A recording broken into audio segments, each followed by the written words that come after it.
Қайырлы күн баршаңызға. Бүгін сіздерге өт бөлінуін жақсартудың ең тиімді жолдарын айтамын. Бірінші, тәтті тез сіңірілетін көмірсуларды шектеу керек, себебі олар өтті қоюландырады. Екінші, таңертең аш қарынға ыстық, ауыз күйдірмейтіндей су ішу керек.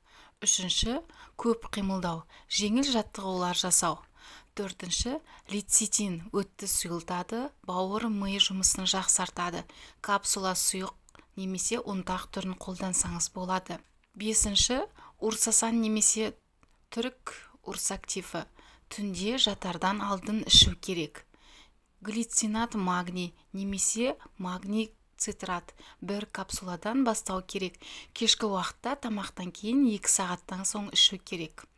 Артишок немесе хафитол препараттарын өттегі іркіліс дәрежесіне қарай қосуға болады. Емді бастаудан алдын міндетті түрде УЗИ іш қуысына жасалу керек. Үлкен тас болса, өтті бірден айдауға болмайды.